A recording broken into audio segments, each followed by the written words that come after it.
मेरे प्यारे बच्चों, हम लोगों ने बहुत सारे वीडियोस बनाए रिलेटेड विद नीट।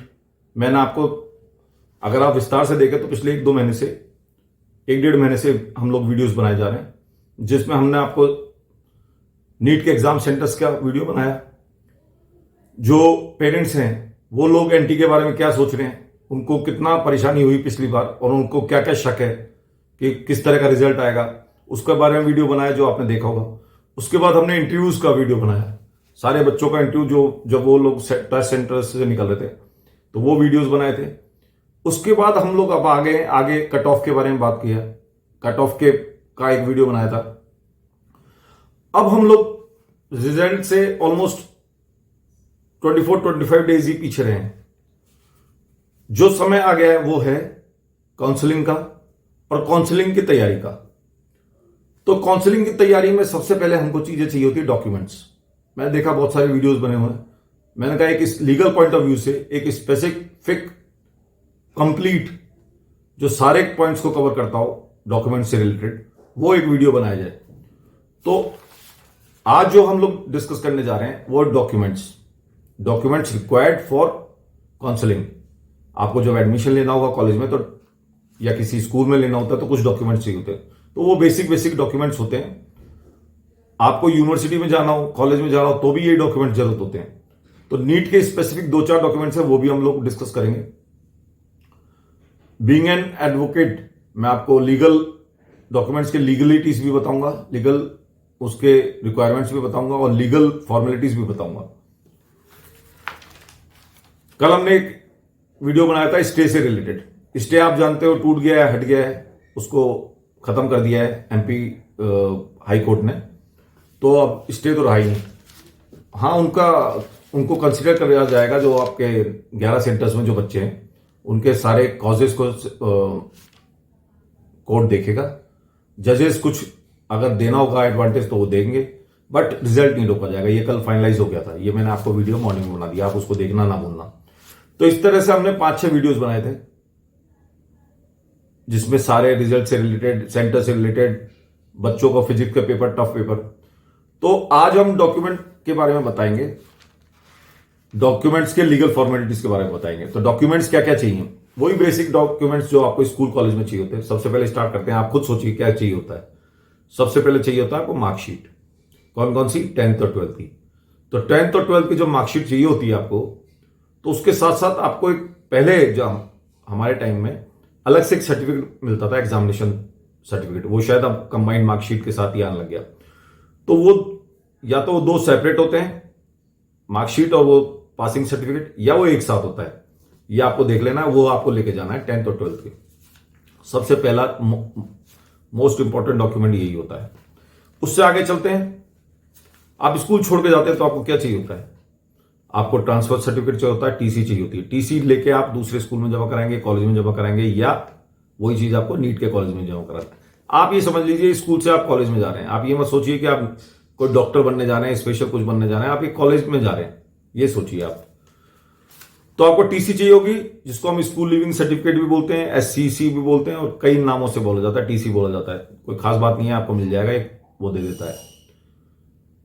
टीसी एक ऐसा डॉक्यूमेंट होता है, टीसी का ट्रांसफर, आपने एक स्कूल में पढ़ाई करी, कंप्लीट पढ़ाई करी और तसल्ली के साथ आप वहां से निकले, कोई आपने गलतियां नहीं करी, किसी तरह का कोई डिसिप्लिन की कोई गलती नहीं करी, आपको टीसी, आपने उसका पूरा पेमेंट कर दिया, एक तरह से आप स्कूल के पूरी फीस वगैरह पेमेंट करके आ गए और वहां से रिलीव होकर आ गए, ये टीसी शो करता है, टीसी सर्टिफिकेट।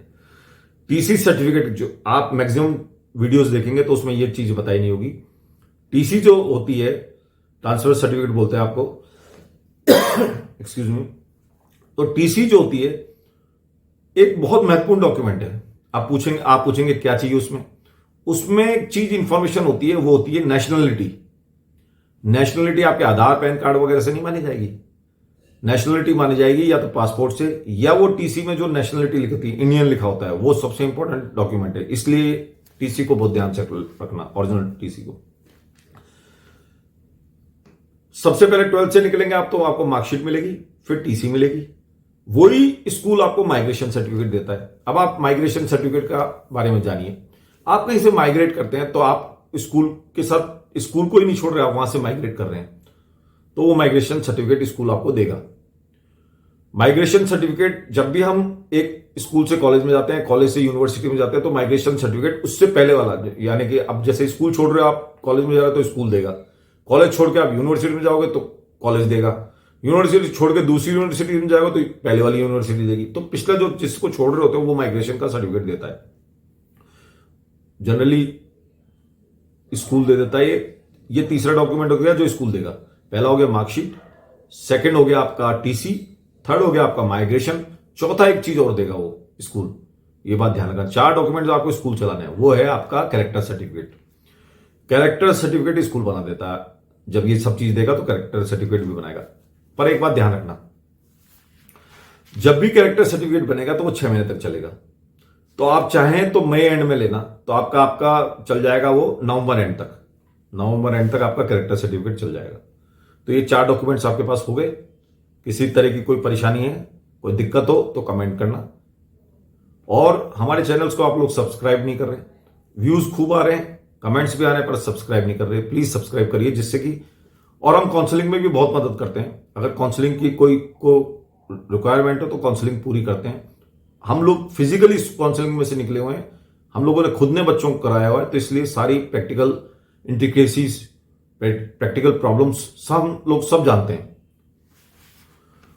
अब उसके बाद जाते हैं, अब वो डॉक्यूमेंट्स चाहिए जो आपको खुद के पर्सनल होते हैं, इसमें स्कूल कोई इन्वॉल्व नहीं होता। जैसे आप क्या है, आपको चाहिए डोमिसाइल सर्टिफिकेट, या उसको हम कह देते हैं स्थानीय सर्टिफिकेट जो होता है, या उसको हम मूल निवास प्रमाण पत्र हिंदी में बोल देते हैं, या उसको रेजिडेंशियल सर्टिफिकेट। ये सब क्या है, कहां पे आप रहते हो उससे रिलेटेड है, या उसको सामान्य निवास प्रमाण पत्र बोल देते हैं। तो बहुत सारे नाम है, अलग अलग स्टेट में अलग अलग नाम है। इसका रहने मतलब है कि आप कहां के रेजिडेंट हो, इंडियन हो, बेसिकली ये बात ये शो करता है। तो ये डॉक्यूमेंट आपका बहुत इंपॉर्टेंट है। ये डॉक्यूमेंट ज्यादा पुराना नहीं होना चाहिए, क्योंकि नए डॉक्यूमेंट्स में आपके सब कुछ आने लग गया, वो लोगो वगैरह सब आता है। पुराने हमारे टाइम के जो मूल निवास प्रमाण पत्र थे वो सिंपल कागज में हुआ करते थे, तो वो अब नहीं चलेंगे।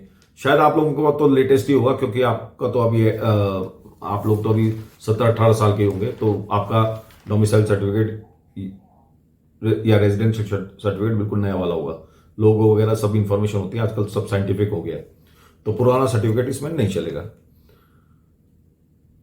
नेशनलिटी सर्टिफिकेट भी बोलते हैं, एक ये प्रूव करता है, एक आपकी टीसी प्रूव करती है कि आप इंडियन है। आप इंडियन होंगे तभी आपको अलाउड होगा इन एग्जाम्स में बैठना, नहीं तो आपको फिर एनआरआई का सर्टिफिकेट बनाना पड़ेगा। तो आप अगर पास भी हो जाएंगे और आपके पास ये डॉक्यूमेंट नहीं है तो आपको एडमिशन नहीं मिलेगा।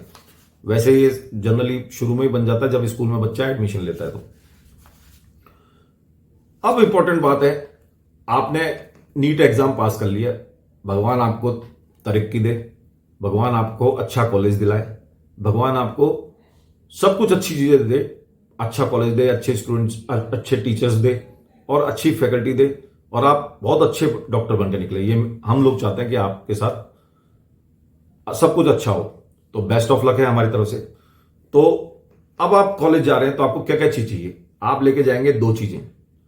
एक लेके जाएंगे आपका जो एडमिट कार्ड था वो लेके जाएंगे आप, क्योंकि वही तो आपका प्रूफ है, उसमें सब कुछ लिखा होता है। देखो, नाम लिखा होगा, पेरेंट्स नाम लिखा होगा, कहाँ के रहने वाले हो, क्या हो, साइन वाइन, वो सब आपका ध्यान हो। तो first page, second page, third page मैंने आपको बताया था। फर्स्ट और सेकंड पेज में, फर्स्ट पेज में तो आपकी छोटी वो फोटोग्राफ लगती है, मैं पहचानने का तरीका बताऊँ। सेकंड पेज में आपको बड़ी फोटोग्राफ लगती है, तो उसको आप संभाल के रखना। आपने संभाल के रख ही लिया होगा। अगर मान लो मिस भी हो गया तो आप फिर से एक प्रिंट आउट निकाल लेना और उसमें लगा लेना, कोई खास बात नहीं है। वो तो बस आपकी उसमें सारी इंफॉर्मेशन होती हैं, वो चेक करना चाहते हैं, वो चेक हो जाती है। थर्ड पेज में आपके ज्यादातर आपके इंस्ट्रक्शंस थे, तो वो जरूरत नहीं है, पर आप रख लो। आप करना, अगर पहले का निकाल लगा तो आप साथ लेके चले जाओ। अब साहब, अभी रिजल्ट आया नहीं, इससे पहले के ये सारे डॉक्यूमेंट्स तैयार हो गए। एक रिजल्ट के बाद वाला डॉक्यूमेंट चाहिए होगा। वो क्या चाहिए होगा? रिजल्ट के बाद आपका स्कोर कार्ड चाहिए होगा। तो वो स्कोर कार्ड आपको लास्ट में मिलेगा, तो इसलिए ये डॉक्यूमेंट्स तो आप पहले तैयार कर लेना, स्कोर कार्ड की वेट कर लेना। स्कोर कार्ड आपका मिलेगा 14 तारीख, जब भी आपका रिजल्ट निकलता है, वो निकलने वाला अगले महीने में। उसके बाद स्कोर कार्ड हो गया आपका। अब आपको जो चाहिए, स्कोर कार्ड के अलावा आपको सब तैयारी मिल हो जाएगी रिजल्ट से पहले। अब आपको कार्ड चाहिए, आपको चाहिए आपका इनकम सर्टिफिकेट होता है, इनकम सर्टिफिकेट किस ईडब्ल्यूएस सर्टिफिकेट चाहिए, या आपका SC/ST सर्टिफिकेट, कोटा सर्टिफिकेट होता है जो OBC सर्टिफिकेट, ये सब आपके SDO वगैरह बनाते हैं। और ये हमेशा 1 अप्रैल से बनता है और 31 मार्च तक लागू होता है। तो अब चूंकि आप ये 31 मार्च अपना निकल चुका है तो आपको नया बनवाना पड़ेगा, 1 अप्रैल ऑनवर्ड्स बनवाना पड़ेगा। यानी कि आपका जो भी सर्टिफिकेट होगा ईडब्ल्यूएस का, OBC का, SC का, ST का, या और भी जो भी मिलते हैं, जो कोटास मिलते हैं, तो उसके लिए आपको 1 अप्रैल ऑनवर्ड्स बनाना पड़ेगा, यानी कि अब बनाना पड़ेगा। तो आप जल्दी से जल्दी बनवा लीजिए। ये डॉक्यूमेंट आपका पहले ही तैयार हो जाना चाहिए रिजल्ट से पहले। स्टेट वाला स्टेट में बनाएंगे, सेंट्रल वाला सेंट्रल में बनाएंगे, पर सेंट्रल वाला स्टेट में चल जाता है। कई बार स्टेट का भी बना जरूरी होता है, क्योंकि स्टेट में क्या होता है कि स्टेट काउंसलिंग वाले स्टेट वाला ही मांगते हैं, सेंट्रल वाला नहीं मांगते, पर आपका चल जाएगा दोनों। मैंने ये बता ही चुका 1 अप्रैल से 31 मार्च का चाहिए मैंने, कि अब आपको चाहिए 1 अप्रैल 25 से लेके 31 मार्च 26 तक का। PWD, SC/ST सर्टिफिकेट जो मैंने बोला आपको, ये भी सब बनता है, वो इसी का पार्ट है। उसके अलावा PIO, NRI, OCI ये होते हैं जो NRIs वगैरह बाहर बाहर के लोग हैं, उनके लिए चाहिए। तो सर्टिफिकेट्स तो आपको चाहिए। अब आपको चाहिए इसके अलावा आपके पेरेंट्स का इनकम सर्टिफिकेट, कुछ जगह मांगा जाता है इनकम सर्टिफिकेट। अब इनकम सर्टिफिकेट क्या होता है, अभी देखिए मई में या जून में आपकी फादर, पेरेंट्स वगैरह वो रिटर्न जमा कराएंगे, तो वो उससे बढ़िया सर्टिफिकेट इनकम सर्टिफिकेट कोई नहीं होता। कुछ स्टेट्सों में चाहिए होता है इनकम सर्टिफिकेट, तो वो अपने फादर के या पेरेंट्स के, मदर के इनकम टैक्स रिटर्न्स होती है, वो लेके जा सकते हैं, उनकी कॉपी करा सकते हैं। तो ये हो गया आपका, ये आपके डॉक्यूमेंट्स हो गए।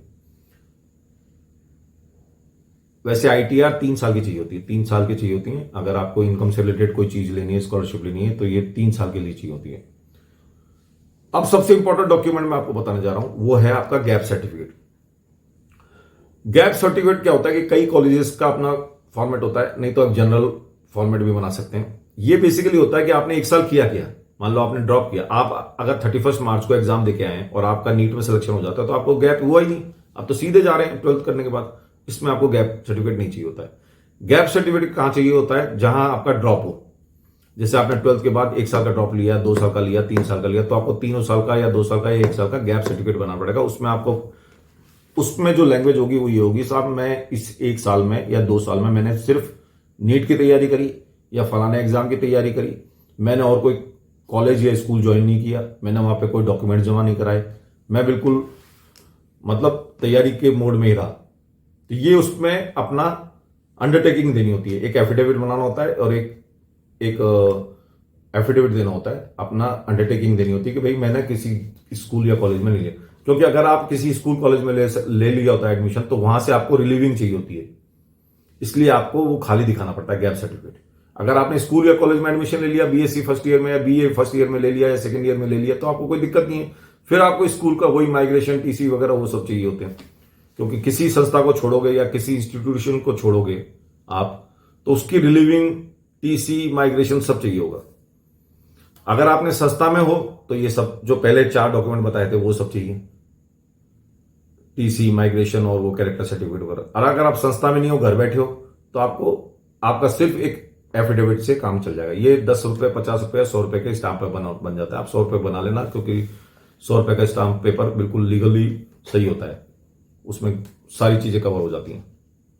लैंग्वेज वही होती है कि मैं साहब इस साल से इस साल तक तैयारी करता रहा और मैंने किसी और ऑर्गेनाइजेशन में या किसी जगह पे मैंने कोई कुछ पढ़ाई नहीं करी, मैं खाली रहा या बिल्कुल फ्री रहा। और नोटरी उसको साइन कर देता है। नोटरी बेसिकली वो आपको नोटरी साइन करके देता है। बिना नोटरी के एक बात ध्यान रखना, कई बच्चे क्या होता है एफिडेविट बनवा लेते हैं, साइन करके 2 विटनेस लेके चले जाते हैं। नहीं, आपको नोटरी के साइन कराना बहुत जरूरी है। नोटरी के बिना कोई एफिडेविट बनता ही नहीं है, ये बात ध्यान रखना। तो नोटरी आइडेंटिफाई करेगा उसको, तभी आपका गैप सर्टिफिकेट माना जाएगा। अब ये नहीं कि वो बनवाया और साइन करो चल दिए, आप सोचो ये बन गया, नहीं, आपको नोटरी को आपको जमा करा साइन करवाना पड़ेगा। नोटरी फीस लेगा, वो जमा करेगा। तो आपको 3 तरह की फीस देनी पड़ेगी इसमें। एक तो आपको पहले स्टाम्प खरीदना पड़ेगा, फिर आपको लैंग्वेज लिखवानी पड़ेगी, जो टाइपराइटर होगा उसको पैसे देने पड़ेंगे, उसके बाद नोटरी के पास जाना पड़ेगा, नोटरी को फीस देनी पड़ेगी, वो अपनी स्टाम्प और साइन कराएंगे। 3 चीजें आपकी जरूरत है। फिर आप खुद साइन करेंगे या आपका विटनेस वगैरह होगा वो साइन करेगा। उसके बाद आगे चलते हैं। अब आपको क्या चाहिए? आपको चाहिए आधार, पैन कार्ड और लाइसेंस। मैं तो कहता हूं 2 डॉक्यूमेंट्स लेके चलना, और 3 हो तो 3 लेके चले जाना। ये आपके लिए बहुत जरूरी है। आधार सबसे इंपॉर्टेंट है, उसके साथ साथ अगर पैन कार्ड है तो बहुत बढ़िया, लाइसेंस है तो बहुत बढ़िया, किसी तरह की कोई प्रॉब्लम नहीं। पासपोर्ट है तो चौथा भी ले जाना, 2 डॉक्यूमेंट्स तो लेके जाना। और इलेक्शन कार्ड आ गया हो तो इलेक्शन कार्ड भी ले लेना। तो 2-3 डॉक्यूमेंट अगर इस तरह से लेके जाओगे तो आपकी आइडेंटिटी के बारे में, आइडेंटिफिकेशन के बारे में, भाई ये वही बंदा है जो नाम लिखा हुआ है, जो फोटो लगी हुई है, वो सब क्लियर हो जाता है। ये तो लीगल फॉर्मेलिटीज है, ले जाना जरूरी होता है। आपने जैसे ही, अब आप समझ लीजिए आप पास हो गए, भगवान की दया से आप पास हो गए, आपने टॉप किया, हमारी आशीर्वाद है कि वही आप पहले 100 में आए। तो आपने जब, जैसे मान लीजिए आपने कि 99 रैंक आई या 100 रैंक आई, आपको एम्स दिल्ली मिल गया, तो आपने वहां फिल किया, मतलब मिलेगा तो बाद में, पहले आपने फिल किया, तो आपको मान लो उन्होंने आपको काउंसलिंग में बुलाया, तो आपको एक अलॉटमेंट लेटर मिलेगा कि भाई आप जाओ। वो अलॉटमेंट लेटर लेके आप काउंसलिंग में जाओगे। उसके बिना अलॉटमेंट, जैसे ही आप रजिस्ट्रेशन कराओगे, मैं आपकी काउंसलिंग की प्रक्रिया भी बताऊंगा अगले वीडियो में, इसमें आ नहीं सकती क्योंकि वीडियो ऑलरेडी लंबा हो गया है। तो काउंसलिंग में रजिस्ट्रेशन कराओगे, उसकी फीस जमा होती है, तो एक अलॉटमेंट लेटर लेते हैं, तो अलॉटमेंट लेटर भी लेके जाना पड़ेगा आपको। अलॉटमेंट लेटर लेके गए, क्योंकि जब आप चॉइसेस भरोगे तो अलॉटमेंट लेटर मिलेगा आपको, वो लेके जाना पड़ेगा। अब आपने बाई चांस आपको आंध्र प्रदेश या तेलंगाना बोर्ड में आप पढ़ने जा रहे हैं, मान लो यहां से आप गए, आप तेलंगाना में पढ़ने गए, तो आपको इक्विवेलेंट सर्टिफिकेट बनता है, वो आपको वहां पे तरीका बता देंगे। जनरली ये ऑनलाइन बनता है, उनका वेबसाइट वगैरह होता है, तो वहां बनाना पड़ेगा आपको, वहां बनवा लेना। कर्नाटका कॉलेज के लिए आपको स्टडी सर्टिफिकेट चाहिए होगा, तो ये स्पेशल है, स्टेट की रिक्वायरमेंट्स है। तो मेन डॉक्यूमेंट्स तो हम लोगों ने डिस्कस कर लिए। ये 2 डॉक्यूमेंट्स बताए जो मैंने, इक्विवेलेंट सर्टिफिकेट और ये स्टडी सर्टिफिकेट, ये सिर्फ साउथ से रिलेटेड, कर्नाटका और आंध्र प्रदेश से रिलेटेड है। बाकी पहले के सारे डॉक्यूमेंट्स सब जगह चलेंगे। अब जो कैरेक्टर सर्टिफिकेट है, मैंने आपको बता दिया, कैरेक्टर सर्टिफिकेट स्कूल देता है। मान लो आप स्कूल में नहीं तो आप कहां से बनवाएंगे? तो इस 6 महीने पुराना या तो आप किसी स्कूल से वापस बनवा लीजिए। स्कूल नहीं बनाता तो आप पुलिस से के मार्फत बना सकते हैं, पुलिस वेरिफिकेशन के मार्फत बन जाता है। उससे नहीं बनता तो आप एक एफिडेविट बनवाइए, उसमें गैजेट आप अपने विधायक या पार्षद का साइन करा लीजिए, तो भी आपका कैरेक्टर सर्टिफिकेट बन जाता है। वो कैरेक्टर में वो लिख देगा कैरेक्टर सर्टिफिकेट, और उसमें सारी लैंग्वेज लिख देगा। जो आपका जो ये टाइपराइटर वाला है वो लिख देगा उसमें लैंग्वेज, सेट लैंग्वेज है उसकी, और विधायक उस पर साइन कर देगा। तीसरा तरीका ये है कैरेक्टर सर्टिफिकेट बनवाने का। या चौथा एक है, आपके आसपास कोई डॉक्टर वगैरह हो, या कोई प्रोफेसर हो, या कोई फर्स्ट ग्रेड टीचर हो, तो वो गैजेटेड ऑफिसर्स में आते हैं, फर्स्ट ग्रेड ऑफिसर्स में आते हैं, गैजेटेड ऑफिसर्स में आते हैं, वो भी साइन कर देंगे अगर वो एफिडेविट पे, तो भी आपका चल जाएगा। तो ये कैरेक्टर सर्टिफिकेट अपने आप में बन जाता है। जब आप रजिस्ट्रेशन करेंगे तो रजिस्ट्रेशन में यूजर और पासवर्ड चाहिए होता है, तो वो आप अपने पास रखना। ये नहीं कि आप किसी को दे दें, या आप कहीं पे ई मित्र वाले से या किसी से भी रजिस्ट्रेशन प्रक्रिया करवाएं तो आप यूजर पासवर्ड उसको छोड़ाएं, नहीं, यूजर पासवर्ड आपको लेना पड़ेगा। तो यूजर पासवर्ड रखना ना भूलें। ये डॉक्यूमेंट नहीं है, ये फॉर्मेलिटीज है। डॉक्यूमेंट्स के हम डिस्कस कर चुके। फोटोग्राफ्स आपको चाहिए होंगी, तो मैं तो कहता हूं कि 10, 15 या 20 फोटोग्राफ्स आप बनवा के रख लीजिए, वही वाली जो आपने एडमिट कार्ड के में बनाई थी। अगर आपकी खत्म हो गई है तो आप एडमिट कार्ड को फोटो देकर स्कैन करके फिर से नहीं बना सकते हैं, उसमें सब कुछ होता है। तो उस फोटो को आप बनाएंगे तो आपकी कोई कंट्रोवर्सी नहीं होगी। अगर अलग फोटो बनाएंगे तो उसकी थोड़ी जांच वगैरह वो करते हैं, उनको डाउट्स होता है, इसलिए आप उसी फोटो को स्कैन करके आप 10 या 15 फोटोज और बना सकते हैं। उसके अलावा आपको कई जगह हेल्थ सर्टिफिकेट चाहिए होता है। जनरली तो उसी कॉलेज में जिसमें एडमिशन लेंगे तो वो उनके पास सारी फैसिलिटी होती है ये कराने की, हेल्थ वगैरह चेकअप कराने की, तो वहां पे आपको वो सर्टिफिकेट दे देंगे। अगर आपने 11th में मैथमेटिक्स से और बायोलॉजी में कन्वर्ट किया, जो अब लेटेस्ट प्रोसेस है, क्योंकि अब 11th में मैथमेटिक्स वाला भी आप बायोलॉजी में दे सकता है, या वो एग्जाम दे सकता है नीट का, तो उसके लिए आपको 11th की मार्कशीट भी चाहिए होगी। अगर आपके पास डॉक्यूमेंट्स खो गए मान लो बाई चांस मिस्टेकनली, तो आपके पास डुप्लीकेट मार्कशीट भी चल जाएगी, कोई इश्यू नहीं है, आप निकलवा के रख लेना, अभी 1 महीना का पूरा टाइम है। कई बार क्या होता है कि हम लोग अपग्रेड करते हैं कॉलेज, जैसे आपने फर्स्ट काउंसलिंग है, काउंसलिंग का पार्ट है, फिर मैं बता देता हूं, डॉक्यूमेंट से रिलेटेड ध्यान देना, काउंसलिंग का मैं सेपरेट बनाऊंगा। रिलीविंग लेटर मान लो आपको चाहिए होता है, जब आपने एक कॉलेज फर्स्ट, आपको पता है कि फर्स्ट काउंसलिंग में आपको अलाउड होता है छोड़ना कॉलेज को, तो आप कॉलेज को आपने ले लिया है, पर आप है ना उसको बता के जाएंगे कि हम लोग फलाने कॉलेज में जा रहे हैं अपग्रेडेशन के लिए, अलाउड है, ये लीगली अलाउड है कि आप एक कॉलेज में एडमिशन ले लें और दूसरे में आप जा रहे हैं, तो आप पहले वाले को बताएंगे। तो जब आप पहले वाले को बता के जाएंगे और वहां पे दूसरी जगह पे आप जाके अपग्रेड करेंगे दूसरे कॉलेज में, मान लो जैसे आपको एम्स जोधपुर मिला, आपको एम्स दिल्ली भी, आपको एम्स दिल्ली चाहिए, तो एम्स जोधपुर में आपने एडमिशन करा लिया और वहां से पे आपने इन्फॉर्म कर दिया कि मैं एम्स दिल्ली में भी अप्लाई कर रहा हूं और एम्स दिल्ली में हो जाता है मान लो, तो यहां पे आपको, आप इसको छोड़ सकते हैं फर्स्ट राउंड में, तो आपको यहां से रिलीविंग लेटर चाहिए होगा। तो जब क्योंकि आपने एडमिशन करा लिया था एम्स जोधपुर में और एम्स दिल्ली में आप जा रहे हैं, तो आपको एम्स जोधपुर से रिलीविंग लेटर चाहिए होगा। ये जितने भी डॉक्यूमेंट्स हैं ओरिजिनल रख लेना, तो पूरा सेट पूरे उसमें, और इन सब डॉक्यूमेंट्स की 2 सेट फोटोकॉपीज, 2 सेट, पूरे 2 सेट, पूरे एक बंडल बना के एक सेट एक ही रख लिया, 2 सेट, मैं तो कहता हूं 3 सेट रख लेना। किसी भी कॉलेज को चाहिए पकड़ो, सारे के सारे डॉक्यूमेंट्स एक बार में, कहीं इधर उधर घूमने की जरूरत ही नहीं है। ये काम आप अभी तसल्ली से कर सकते हो। कॉलेज में फिर भगदड़ मस्ती, फोटोकॉपियर वाला दूर होता है, ये सब प्रॉब्लम होती है, तो आप पहले ही 3 सेट बना के रख लेना। जो भी कॉलेज चाहिए पूरा पूरा सेट आप पकड़ा देना। ये जो 10-12 डॉक्यूमेंट्स की हमने बात करी है। अब आपके कोई मेन डॉक्यूमेंट्स कुछ बचा नहीं। अगर आपको लगता है कुछ और है तो आप बताना, कमेंट करना और अपने साथ ले जाना। इसी के साथ मैं क्लोज करता हूं। हमारे चैनल को सब्सक्राइब करना ना भूलें। काउंसलिंग के लिए काउंसलिंग हम लोग करा रहे हैं, अगर किसी को जरूरत हो तो हमारे को कांटेक्ट कर सकता है, और चैनल को सब्सक्राइब करना ना भूलें। बहुत बहुत धन्यवाद। शुभ रात्रि, गुड नाइट, और आपका एडमिशन अच्छे से अच्छे कॉलेज में हो, हमारी शुभकामनाएं आपके साथ है। बहुत बहुत धन्यवाद।